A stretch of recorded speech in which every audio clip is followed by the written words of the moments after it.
아멘. 아멘. 자, 광고하겠습니다. 예배 마치고 귀빈실에서 피택자 모임이 있겠습니다. 위에서 기도해 주시고 피택자들은 참석해 주시면 좋겠습니다. 그리고 오전에 제가 강조해서 광고를 드렸는데요. 오는 수요일 날 저녁 예배, 수요 예배에는 캄보디아 깜본돔 지역에서 사역하는 현지인 사역자 선교사님이 거기에서 직접 교육을 해서 거기서 배출된 그런 현지인 사역자들입니다. 현지인 사역자들인데 이분들이 지금 각 교회를 맡아서 그렇게 목회를 하고 있는데 지금 파주 예림교회에서 캄보디아 선교 컨퍼런스가 있어서 초대되어서 왔다가 부산에 꼭 저희 교회를 방문하겠다고 그렇게 계획을 세워서 수요일 저녁 예배 때 수요일 오후에 와서 수요일 저녁 예배 여기서 참석하면서 특송도 하고 또 간증도 하고 선교사님이 말씀도 전하고 그렇게 할 예정입니다. 그러니까 평소에 수요일 날 잘 안 오시더라도 우리가 캄보디아에 가서 직접 가서 만나면 너무 좋지만 가서 못 만나면 오신 분은 우리가 만날 수 있잖아요. 그러니까 오늘 수요일 날 꼭 오셔서 같이 예배 같이 참석하고 또 간증을 듣고 은혜 받으시면 좋겠습니다. 그리고 24일 금요일 날 우리 교회 이 자리에서 24일 금요일 날 오전 11시에 부산, 울산, 경남 장로회 총회가 있습니다.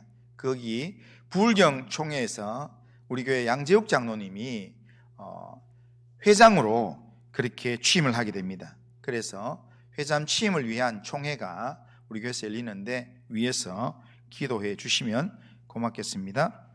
나머지 광고는 참조하시고요. 자, 우리 요절 한번 외워보겠습니다. 요절 시간. 자, 고린도전서하고 신명기하고만 외워보겠습니다. 고린도서 13장. 자, 내가 사람의 방언과 천사의 말을 할지라도. 자, 큰 소리로. 자, 모르겠으면 거기 뭡니까? 그걸 봐도 되고요. 자, 같이 한번 외워보겠습니다. 내가 사람의 방언. 시작.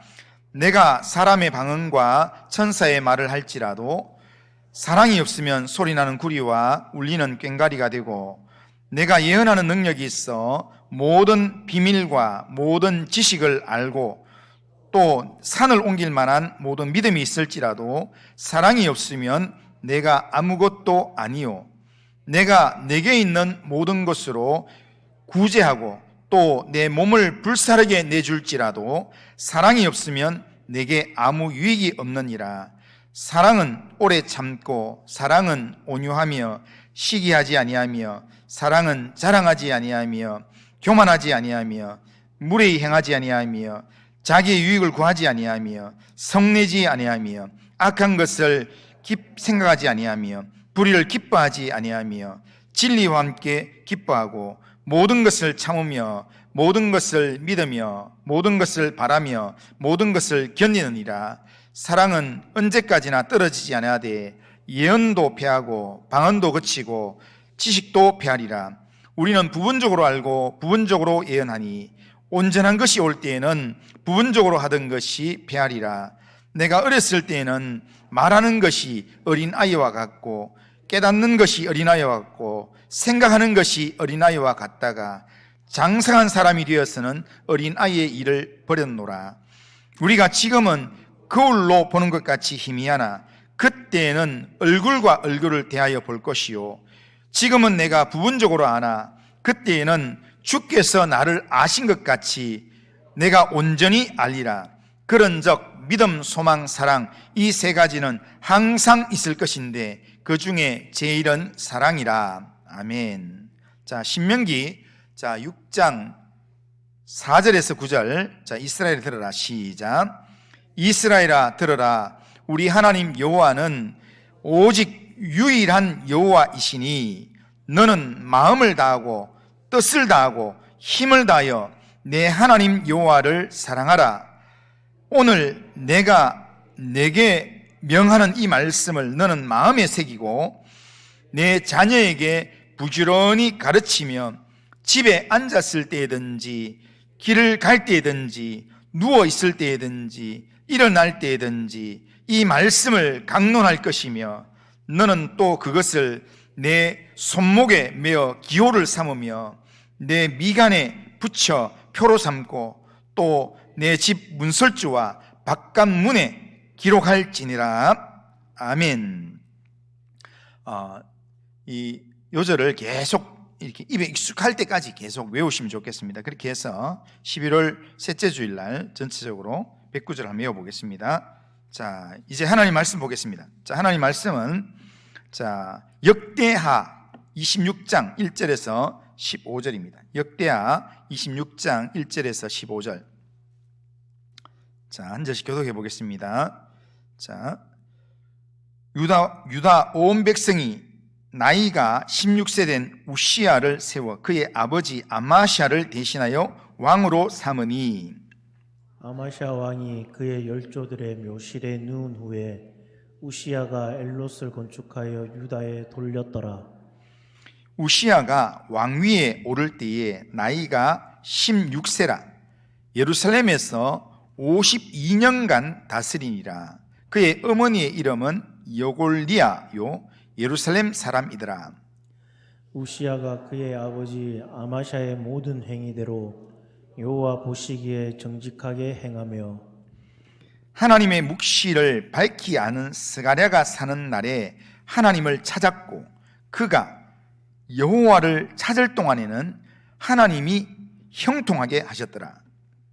우시야가 나가서 블레셋 사람들과 싸우고 가드 성벽과 야분의 성벽과 아스돗 성벽을 헐고 아스돗 땅과 블레셋 사람들 가운데 성읍들을 건축하며 하나님이 그를 도우사 블레셋 사람들과 구르바알에 거주하는 아라비아 사람들과 마온 사람들을 치게 하신지라. 암몬 사람들이 우시야에게 조공을 바치매 우시야가 매우 강성하여 이름이 애굽 병방까지 퍼졌더라. 우시야가 예루살렘에서 성 모퉁이 문과 골짜기 문과 성 구비에 망대를 세워 견고하게 하고 또 광야에 망대를 세우고 물 웅덩이를 많이 파고 고원과 평지에 가축을 많이 길렀으며 또 여러 산과 좋은 밭에 농부와 포도원을 다스리는 자들을 두었으니 농사를 좋아함이었더라. 우시야에게 또 싸우는 군사가 있으니 서기관 여이엘과 병령장 마세아가 직접 조사한 수요대로 왕의 지휘관 하나냐의 휘하에 속하여 때를 지어 나가서 싸우는지라. 족장의 총수가 2600명이니 모두 큰 용사요. 그의 휘하의 군대가 30만 7,500명이라 건장하고 싸움에 능하여 왕을 도와 적을 치는 자이며 우시야가 그의 온 군대를 위하여 방패와 창과 투구와 갑옷과 활과 물맷돌을 준비하고 같이 읽겠습니다. 또 예루살렘에서 재주 있는 사람들에게 무기를 고안하게 하여 망대와 성곽 위에 두어 화살과 큰 돌을 쏘고 던지게 하였으니 그의 이름이 멀리 퍼짐은 기이한 도심을 얻어 강성하여 짐이었더라. 아멘. 자, 오늘 우리가 읽은 이 본문은 성공적인 삶을 잘 살았지만 인생의 마지막에 실패로 끝나게 된 우시야 왕에 관한 이야기입니다. 유다의 왕 우시야는 하나님을 찾는 동안에는 형통했습니다. 그러나 그가 강성하여지고 형통한 삶이 오래되는 가운데 그의 마음이 교만하게 되었고 결국에는 그 교만의 결과로 하나님께 범죄해서 나병에 걸려서 문둥병에 걸려서 결국 남은 생애를 백성들에게 격리된 채 그렇게 외롭게 살다가 마지막 쓸쓸한 죽음을 맞이하게 됩니다. 오늘 본문에 나오는 우시야의 이 이야기는 단순한 왕의 실패담을 우리에게 이야기해 주는 게 아니라 하나님을 의지하는 믿음의 삶이 어떤 것인가, 그리고 믿음이 교만으로 변하게 될 때 어떤 비극이 일어나는가, 이것을 우리한테 교훈해 줍니다. 자, 오늘 본문에서 우시야의 삶을 통해서 오늘 본문이 우리에게 가르쳐주는 영적 교훈이 어떤 게 있는가, 자, 살펴보면 한번 따라하겠습니다. 하나님을 의지할 때 형통의 길이 열립니다. 하나님을 찾고 의지할 때 형통의 길이 열린다는 겁니다. 자, 본문 4절 5절 우리 같이 한번 읽어보겠습니다. 4절 5절 읽습니다. 시작. 우시야가 그의 아버지 아마시아의 모든 행위대로 여호와 보시기에 정직하게 행하며 하나님의 묵시를 밝히 하는 스가랴가 사는 날에 하나님을 찾았고 그가 여호와를 찾을 동안에는 하나님이 형통하게 하셨더라. 아멘. 자, 요 구절은 히스기야의 형통을 핵심적으로 가르쳐주는 그런 구절인데요.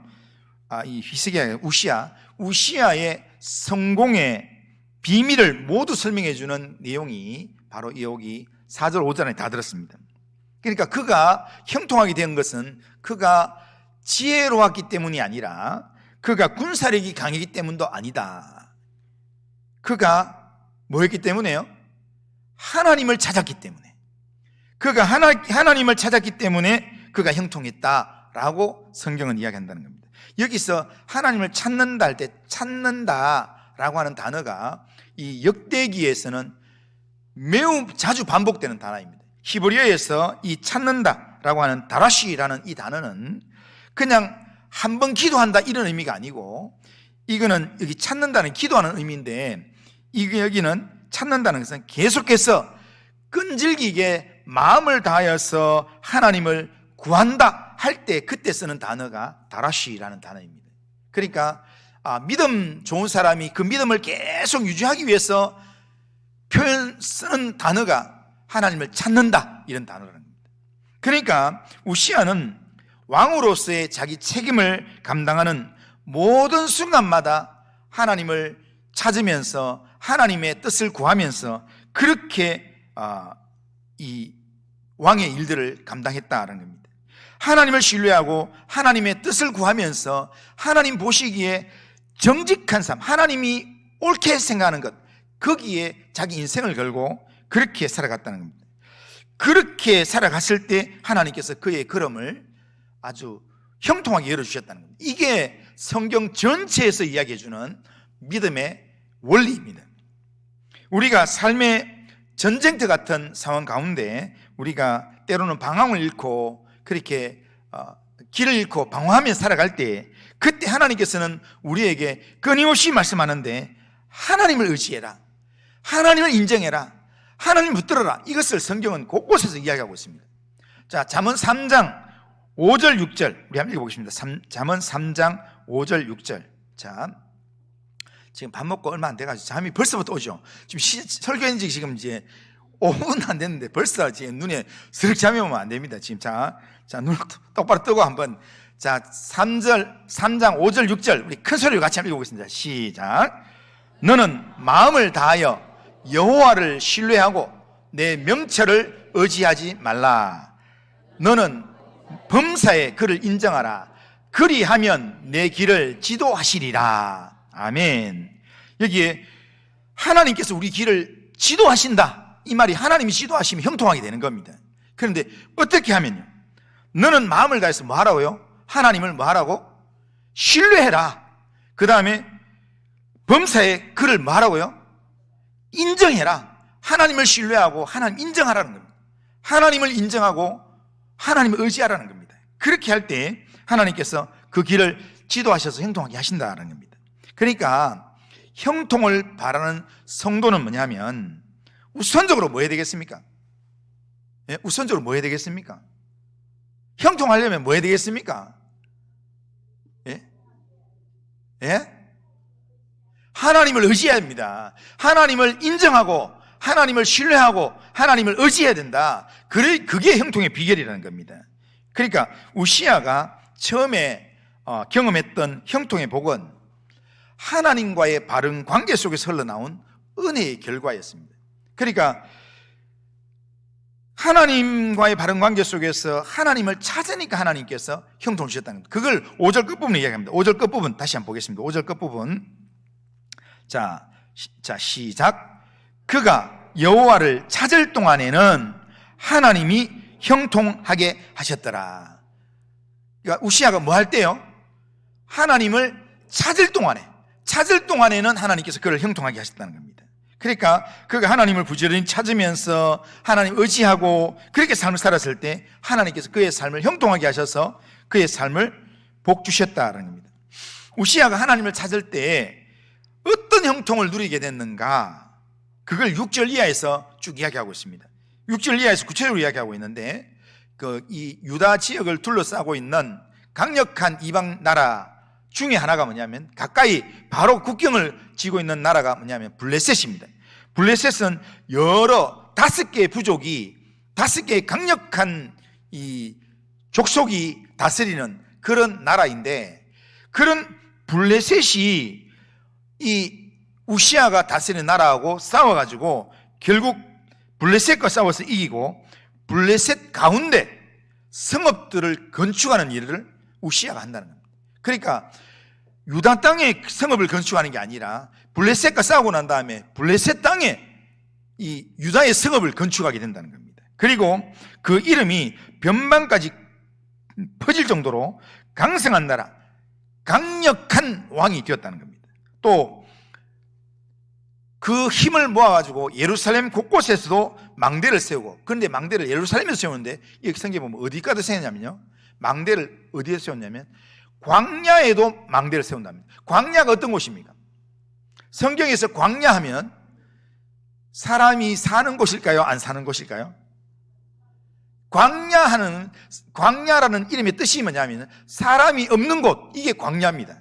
그러니까 사람이 살 수 없는 곳, 사람이 아무도 없는 곳, 거기는 사막 같은 곳이 될 수도 있고 오히려 거기는 아주 막 언덕 이런 것들 될 수 있고 하지만 사람이 살지 않는 곳이 광야입니다. 그런데 광야에 망대를 세울 필요가 있습니까? 없습니까?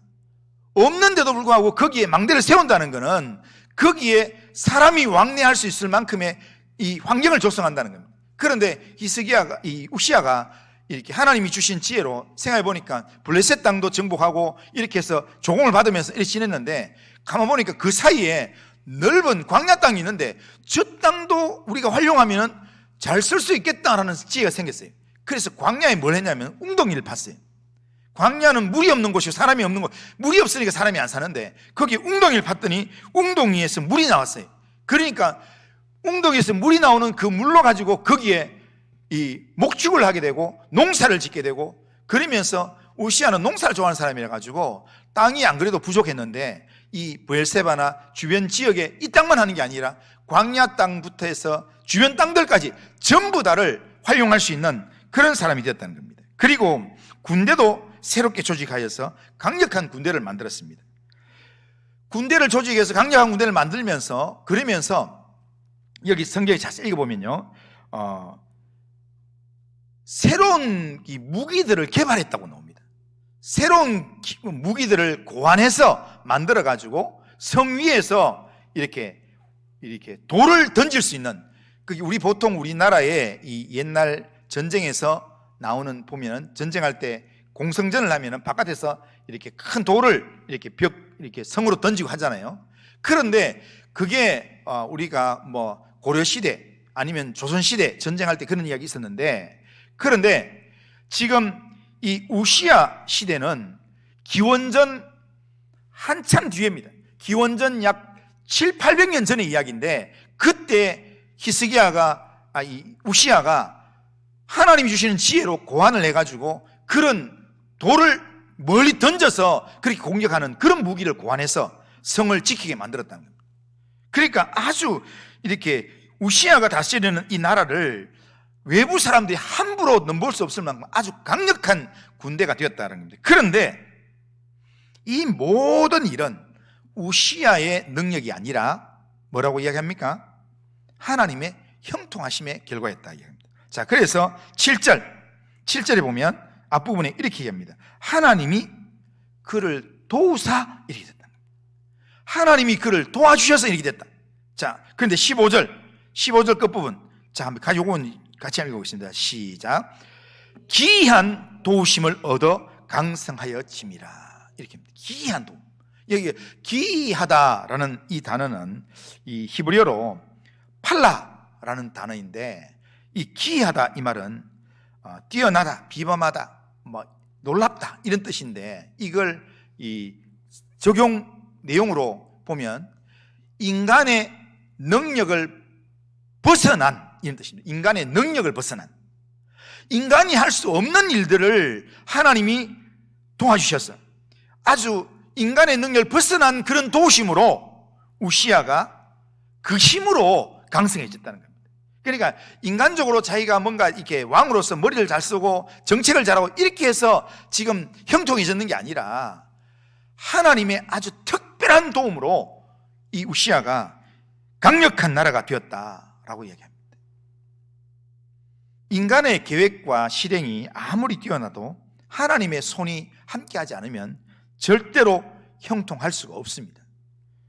오늘 우리가 살아가는 우리의 삶에도 하나님이 함께 하실 때 비로소 형통이 따라오고, 하나님이 우리와 함께 하실 때 형통이 유지되는 줄로 믿습니다. 그러기에 우리 우시야처럼 뭘 해야 되는가?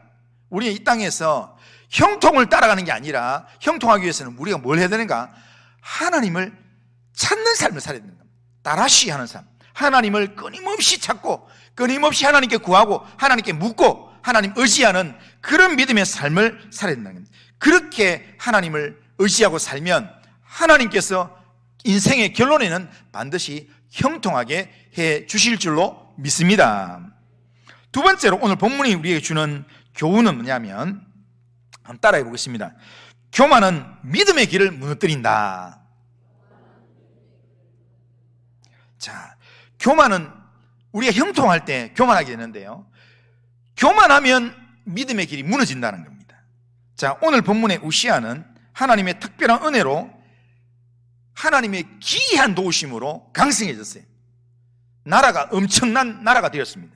그리고 이 우시야가 몇 년을 통치했냐면 앞에 보면 52년을 통치했다고 합니다. 다른 왕들하고 비교되지 않을 만큼 오래 통치를 했습니다. 그런데 그 나라가 아주 강성했습니다. 그렇게 되다 보니까 하나님의 특별한 은혜로 도우심으로 그렇게 나라가 강성해지니까 오랜 세월 지나다 보니까 이 우시야의 마음이 교만해졌습니다. 그래서 본문 16절에 보면 16절, 자 읽어보겠습니다. 시작. 그가 강성하여 짐에 그의 마음이 교만하여 악을 행하여 그의 하나님 여호와께 범죄하되. 자, 여기까지만 읽겠습니다. 자, 우시야가 마음이 교만해서 뭐 했다고요? 하나님께 뭐 했다고요? 하나님께 뭐 했다고요? 교만하니까 하나님께 범죄했다고. 그러니까 우시야가 결국 그것 때문에 몰락하게 됐는데, 우시야의 몰락은요, 어떤 외부적인 전쟁이나 외부의 위협으로부터 몰락했는 게 아니라 그 우시야의 이 몰락은 마음의 변화로부터 몰락이 시작되었습니다. 그러니까 그의 삶에 하나님 주신 복으로 인해서 형통이 오래 지속되자 그 스스로 자랑하고 스스로 교만하다가 범죄해서 결국 몰락하게 됐다는 겁니다. 여기에 교만이라는 말은 스스로 높아지다, 자기를 들어 높이 올리다, 이런 뜻이 교만입니다. 그러니까 이 말이 뭐냐면 지금 자신을 들어서 하나님의 자리에 올리는 것, 이게 교만입니다. 그런데 우시야가 하나님의 높으심 아래에서 하나님을 찾고 하나님을 의지하면서 그 밑에 있다가 자기의 삶이 형통해지니까 점점 마음이 교만해져서 어떻게 되는가 하면 하나님의 자리에 자기가 올라가는 겁니다. 하나님의 자리에 올라가니까 하나님이 우리 인생의 주인이 되시고 우리가 하나님의 일꾼이고 종이고 백성이면 하나님이 말씀하시고 우리는 듣는 자인데, 그런데 하나님의 자리에 가니까 내가 자꾸 말하려고 하는 겁니다. 내가 모든 걸 판단하고 내가 모든 걸 진행하려고 하는 겁니다. 그래서 하나님께 속한 제사장의 일도 내가 하려고 하면 내가 할 수 있다 라고 생각하는 겁니다. 그래서 16절 하반절에 보면 이렇게 합니다. 그의 하나님 여호와께 범죄하되, 그 범죄 내용이 뭐냐면 곧 여호와의 성전에 들어가서 향단에 분향하려 한지라. 그러니까 성전에 갔어요. 성전에 가서 향단에 분향하는 것, 이거는 뭐 누구나 할 수 있는 일이다. 그럼 꼭 제사장이라 할 수 있습니까? 향단에 분향하는 것 누구나 할 수 있다. 뭐 이렇게 준비된 사람이면 누구나 향단이 어디 있는지, 불이 어디 있는지 알면 할 수 있다 생각할 수 있잖아요. 그런데 하나님은 뭐라고 했냐면은 향단의 성소에 안에 있는 향단의 불은 누가 하는가? 하나님이 정하신 제사장만 할 수 있다고 해놨습니다. 그런데 이 우시아가, 아니 내가 하나님의 복을 받아서 내가 모든 걸 다 할 수 있는데, 그런데 내가 하면 무조건 그거는 다 되는 거야 하면서 그냥 성소에 들어가서 분향을 하려고 하는 겁니다. 성전 안으로 들어와 분향하려는 이 우시아 왕에게 제사장들이 소리를 외쳤습니다. 왕이여, 우시아여, 여호와께 분향하는 일은 왕이 할 바가 아니요 오직 분향하기 위하여 구별함을 받은 아론의 자손 제사장들이 할 바니 성소에서 나가소서. 이거는 왕이 할 일이 아닙니다 라고 이야기했는데 우시아가 듣지 않았습니다. 그의 교만이 이 귀를 막았습니다. 그리고 그의 완고함이 마음을 닫았습니다. 그 순간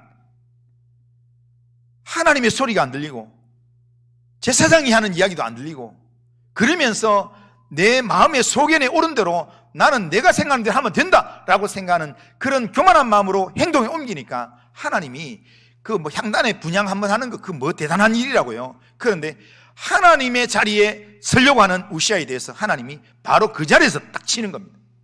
바로 그 자리에서 하나님께서 심판하셨는데, 어떤 심판하셨는가? 바로 그 순간에 이 우시아의 이마에 나병이 생기겠다는 겁니다. 나병이라는 거는요, 문둥병이잖아요. 문둥병인데, 문둥병이 우리가 보통 이렇게 몸에 어떤 그 종기가 생기고 우리 몸에 아주 몹쓸병이 생긴다 할지라도, 그게 보통의 경우에는요, 우리 몸 속에서 이렇게 등이나 아니면 배 쪽이나 아니면 허벅지나 이렇게 생길 수 있고, 아니면 문둥병은 보통의 경우에 이렇게 손가락이나 발가락으로부터 보통 많이 시작하는데, 그런데 그의 이마에 생겼다, 이 말은, 이마는요, 그 히브리어로 보면 이마는 빛이 나게 보이는 앞부분 이렇게 되어 있습니다.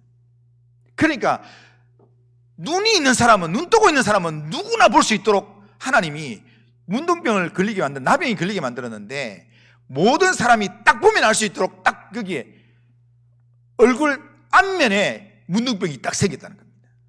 그래, 그때 당시에 문둥병 하면 이거는 하나님의 저주를 받은 병, 심판을 받는 병이다 이랬는데, 제사장이나 거기 모이는 사람들이 딱 보는 순간, 얼굴을 딱 보는 순간, 아, 하나님의 저주를 받은 나병이 생겼구나, 모두가 다 알 수 있도록, 이걸 숨길 수 없는.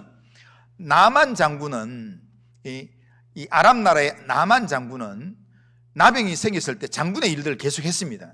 그런데 그 장군의 일을 할 수 있었던 것은 이 문둥병 나병이 별로 잘 안 보이는 곳에 몸 안에 있었기 때문에, 그래서 옷을 벗어서 요단강에 들어가는 그런 일들을 하는 부분이 나오잖아요. 그러니까 숨겨져 있으면 사람들이 잘 모를 수도 있어요.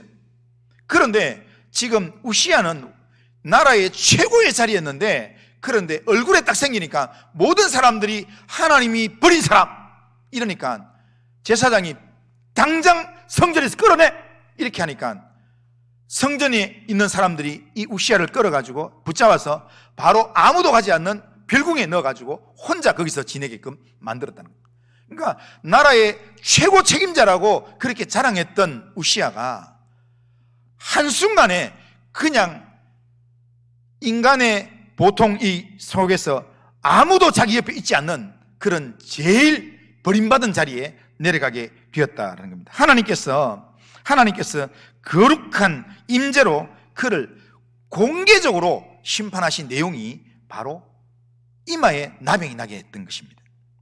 그래서 그의 이 평생에 누리게 되었던 형통은 한순간에 무너지게 됐고, 그의 이름은 이제 수치스러운 이름이 되었습니다. 그래서 우시야 왕 이러면은 사람들은 그전까지는 형통한 왕 우시야, 여호와보시 정직하게 행했던 우시야 왕 이렇게 했는데, 이 순간부터 사람들은 우시야 이야기하면 나병 환자 우시야 이렇게 부르게 됐습니다.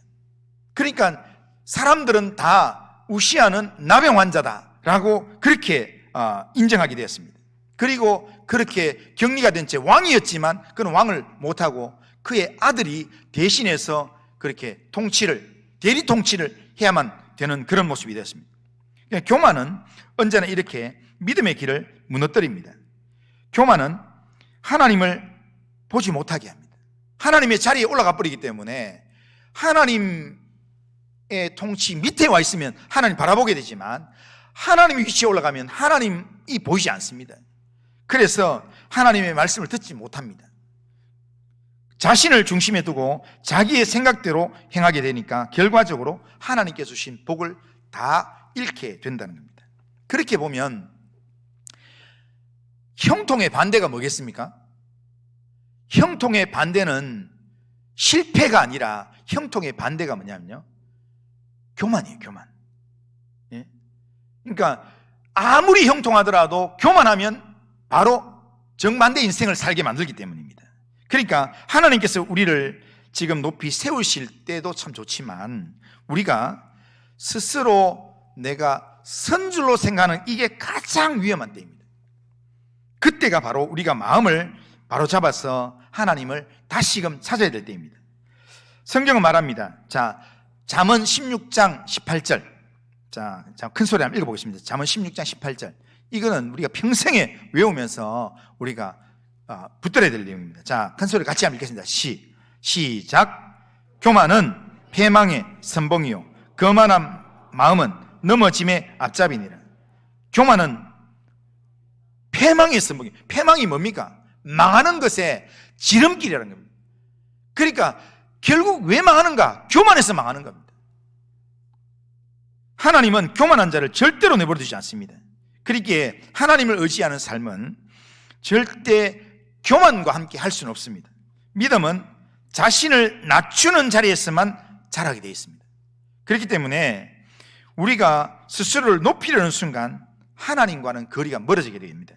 그래서 하나님은 우리가 교만하려고 하는 순간 우리의 교만을 멈추게 하기 위해서 하나님은 우리 인생에 개입을 하는 겁니다. 그러니까 하나님이 우리 인생에 개입을 한다, 이것은 불행이 아니라 어떻게 보면 우리의 교만을 꺾고 우리로 하여금 다시 겸손의 길로 나아가게 하려는 하나님의 자비로운 개입이라 할 수 있습니다. 그러기에 교만이 우리를 넘어지게 한다라는 사실을 꼭 기억하면서 어떤 상황 속에서도 우리는 꼭 기억해야 합니다. 교만이 하나님 우리를 넘어지게 한다면 있는 것까지 다 이렇게 엎어버릴 그런 내용이라면 절대로 교만하지 않아야 된다는 겁니다. 그렇기 때문에 우리는 내가 하나님보다 앞서지 않아야 되겠다, 내가 범사에 하나님을 인정해야 되겠다, 이런 마음으로 겸손히 하나님을 의지하는 그런 믿음의 삶을 살아가시기를 주님의 이름으로 축원합니다. 자, 마지막으로 오직 믿음과 겸손으로 하나님 앞에 살아가는 삶이 진짜 복된 삶이라는 걸 우리가 알아야 합니다. 20절 이하에서 보면 우시야는 나병이 걸려서 성전에서 쫓겨나서 별궁에 머물면서 생의 마지막을 보내게 됩니다. 그의 왕자는 아들 요담이 대신하여 다스렸고 백성들은 그를 나병 환자 우시야로 부르게 되었습니다. 그는 분명히 52년의 그런 통치기간 동안에 위대한 업적을 남겼던 왕이었습니다. 그런데 성경은 그의 내용을 요약을 하면서 뭐라고 하느냐면, 그가 여호와 보시기에 정직하게 행하였지만 교만으로 말미암아 악을 행했던 왕이다, 그렇게 정리를 한다는 겁니다. 그의 마지막은 우리에게 분명한 교훈을 우리에게 주고 있습니다. 믿음은, 하나님을 향한 믿음은 결국 뭘로 완성이 될까요? 믿음은 겸손으로 완성이 된다는 겁니다. 지금 현재 내가 믿음이 있다고 해서 이 믿음이 끝까지 안 갈 수도 있습니다. 왜냐하면 교만이 들어오면 믿음이 무너질 수 있다는 겁니다. 그러니까 믿음은 뭘로 완성이 되는가 하면 믿음은 겸손으로 완성이 된다는 겁니다. 그리고 겸손은 믿음으로 지켜질 수 있다는 겁니다. 내가 겸손해질 수 있는 것은 뭐냐면 하나님을 믿는 믿음이 매일매일 하나님을 찾고 매일 하나님을 의지하는 그 믿음이 있을 때 내 마음에 겸손이 유지된다는 겁니다. 그러기에 나는 하나님을 의지합니다 라는 우리 믿음의 고백이 있다면 우리는 늘 우리의 마음 자세로 나는 하나님 없이는 아무것도 할 수 없습니다 라고 하는 겸손한 삶의 자세로 하나님만 의지하는 믿음의 삶을 늘 우리가 결단하고 살아야 합니다. 하나님은 언제나 이런 겸손한 사람, 겸손한 믿음의 사람을 하나님이 사용하신다라는 겁니다. 자기 힘이 아닌 하나님의 능력을 기대는 사람, 자기 이름이 아닌 하나님의 영광을 구하는 사람, 자기 지혜가 아닌 하나님의 뜻을 따르는 사람, 그런 사람을 하나님께서 사용하신다는 겁니다. 예수님이 우리의 믿음의 주요 온전케 하시는, 우리의 믿음을 온전케 하시 예수님이 바로 이런 삶을 살았던 분입니다. 빌립보서 2장 6절 이하에 보면 예수님은 하나님과 동등됨을 취할 것으로 여기지 아니하시고 자신을 비워 종의 형체를 가지사 죽기까지 복종하신 분이 예수님이다, 그렇게 표현합니다. 예수님의 겸손이 우리의 구원이 되었고 예수님의 순종이 우리의 영광이 되었습니다. 우리가 겸손히 하나님을 의지할 수 있는 이유도 이미 예수님께서 우리를 위해서 완전한 순종을 이루어 주셨기 때문에 우리가 예수님을 말미암아 우리가 겸손하게 하나님을 의지할 수 있는 것입니다. 우리가 교만으로 넘어질 때도 주님은 다시금 겸손의 자리로 우리를 부르고 계십니다. 마태복음 11장 28절 29절에 보면 수고하고 무거운 짐진 자들아 다 내게로 오라, 내가 너희를 쉬게 하리라. 나는 마음이 온유하고 겸손하니 나의 멍에를 메고 내게 배우라. 그리하면 너희 마음이 쉼을 얻으리라. 그렇게 말씀합니다. 그러므로 예수님 향한 온전한 믿음이 우리를 겸손하게 만들고 또한 하나님이 기뻐하시는 믿음의 삶을 살게 만든다라는 겁니다. 우리의 믿음과 겸손은 이거는 선택의 문제가 아니고요, 하나님을 향한 이 관계의 내용입니다. 그러니까 하나님을 향한 관계의 이 내용으로 우리가 믿음이 유지되고요, 하나님과 친밀한 관계가 계속 유지될 때 이 관계 속에서 우리의 겸손이 계속 지속된다는 겁니다. 자, 그러기에 우리는 언제나 하나님을 의지하는 사람으로서 하나님 앞에서 우리 자신을 하나님께 맡기면서 하나님이 나를 높여주실 때까지는 나는 늘 언제나 하나님을 바라보는 자로, 하나님을 찾는 자로, 하나님을 의지하는 자로 살아가겠습니다. 그렇게 고백해야 합니다. 오늘 본문은 우리에게 한 가지 질문을 던집니다. 오늘 우리가 살아가는 삶의 모든 영역 속에서 내가 일이 잘 될 때든지 못 될 때든지 하나님은 나한테 묻습니다. 너는 지금 누구를 의지하고 살고 있는가? 한번 스스로에게 한번 물어보십시오. 자, 나는 지금 누구를 의지하고 살고 있는가? 한번 물어보십시오. 자, 다시 시작. 나는 지금 누구를 의지하고 살고 있는가?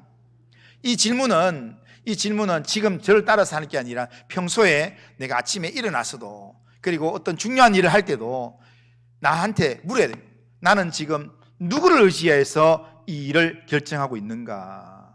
그 물음 앞에 우리는 우시야의 이 이야기를 우리가 떠올려야 합니다. 우시야의 이 이야기는 단지 한 왕의 성공과 실패를 우리에게 알려주는 이야기가 아니라 믿음과 교만의 경계선 위에 우리가 서 있는 우리의 모습을 비추어주는 거울입니다. 오늘 우리가 하나님 주시는 그런 믿음의 삶을 살아가는 중에 우리가 진짜 믿음이 있는가 없는가, 그리고 하나님 주신 믿음 안에서 하나님 형통을 주셨을 때 우리가 교만할 건가 교만하지 않을 건가, 이 경계선에 우리는 항상 살아가고 있습니다. 믿음이 있는가 없는가, 교만한가 하지 않는가, 이 경계선에 우리 살아가고 있는데, 그런데 우시야의 이 모습이 우리에게 거울이 되어야 합니다. 그래서 늘 언제나 우리는 하나님을 의지하는 삶이라는 것은 어떤 상황 속에서도 하나님을 다시 하나님을 찾아야 합니다. 끊임없이 찾아야 합니다. 하나님을 찾고 하나님께 우리의 삶을 맡기고 하나님을 신뢰하는 그런 믿음의 삶을 우리가 살면서 하나님, 내가 아니라 오직 하나님만이 나의 길을 여십니다. 하나님만이 내 길을 인도하십니다. 이 믿음 가지고 하나님 앞에서 믿음의 고백과 함께 살아가야 될 줄로 믿습니다. 한 주간 살아가면서 정말 십자가의 예수님을 바라보면서 다시 겸손의 자리로 돌아가길 바랍니다. 그래서 정말 예수님의 겸손이 우리 안에 머물 때 예수님의 형통, 예수님의 평안, 예수님의 은혜가 우리의 삶을 채우게 될 것입니다. 예수님으로 충만하게 되고 예수님의 겸손함으로, 예수님의 겸손으로 우리의 심령이 충만해지는 그런 믿음의 삶을 살아가는 우리 모든 성도님들 다 되시기를 주님의 이름으로 축원합니다. 자, 한번 따라해 보겠습니다. 하나님이 기뻐하시는 사람은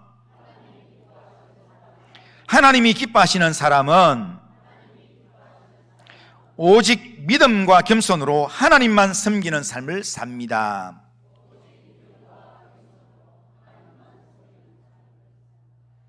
하나님이 기뻐하시는 사람으로 오직 믿음과 겸손으로 하나님만 섬기는 그런 믿음의 삶을 잘 살아가는 그런 성도님들 다 되시기를 바랍니다.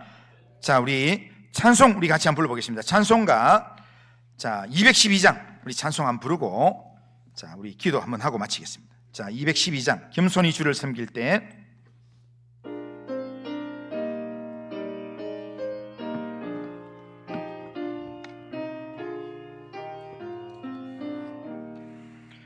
겸손히 주를 섬길 때 괴로운 일이 많으나 구주여 내게 힘 주사 잘 감당하게 하소서. 인자한 말을 가지고 사람을 감화시키며 갈 길을 잃은 무리를 잘 인도하게 하소서. 구주의 귀한 인내를 깨달아 알게 하시고 굳건한 믿음 주셔서 늘 승리하게 하소서. 장래의 영광 비추사 소망이 되게 하시며 구주와 함께 살면서 참 평강 얻게 하소서. 아멘. 자, 이 시간 우리 같이 한번 기도하시면서 우리의 삶에 형통함은 하나님을 찾을 때 결국에는 형통이 따라오게 되어 있습니다. 하나님을 찾을 동안에 형통이 온다고 했습니다. 그러니까 하나님, 내가 끊임없이 하나님을 찾는 그런 믿음의 삶을 살 수 있도록 인도해 주시고, 하나님 형통하더라도 형통 때문에 교만하다가 그렇게 모든 것을 다 잃어버리는 몰락의 자리에 나가지 않도록 우시아의 모습을 이 반면교로 삼으면서 겸손하게 주님을 섬길 수 있도록, 겸손히 주님을 섬길 때 괴로운 일들이 있지만 나는 끝까지 주님만 섬기겠습니다, 그런 마음으로 우리 같이 한번 우리 자신을 하나님께 맡기면서 같이 한번 기도하고, 우리 가정을 위해서도 기도하고, 같이 한번 한 목소리로 우리 같이 한번 기도하겠습니다. 같이 한번 기도합니다. 그러하신 하나님 아버지 감사합니다. 하나님 아버지, 정말 우리가 하나님을 찾으면, 하나님만 의지하는 믿음의 삶을 살아가면 하나님께서 우리의 삶을 결국에는 형통하게 하신다고 하셨는데, 하나님 아버지여, 하나님의 아버지여 은혜를 바라보면서 하나님 앞에서 믿음으로 살며 하나님을 찾으며 하나님을 끊임없이 붙들 수 있는 믿음의 삶을 살 수 있도록 주님 인도하여 주시옵기를 합니다. 그러고 하신 하나님 아버지여, 하나님과 형통할 때도, 하나님 아버지여 연약할 때도 하나님을 찾으며 하나님을 의지하는 믿음의 삶을 살 수 있도록 하나님 역사하시고 주님 인도하여 주시옵기를 합니다. 은혜 베푸신 하나님께서 우리의 삶에 하나님 은혜를 베푸시고 인도하여 주시옵기를 원합니다. 그러고 하신 하나님 은혜로 붙들어 주시고 인도하여 주시옵기를 원합니다. 하나님 아버지, 겸손을 하나님 아버지 우리의 삶의 무기로 삼고 믿음과 겸손으로 하나님 의지하며 살 수 있도록 인도하여 주시옵기를 원합니다. 주님께 함께 하시고 인도하여 주옵소서. 그러고 하신 하나님, 오늘 우리에게 주신 말씀을 통하여 하나님을 의지하는 믿음의 길이 어떤 것인지 다시 생각하게 하신 하나님 아버지 감사합니다.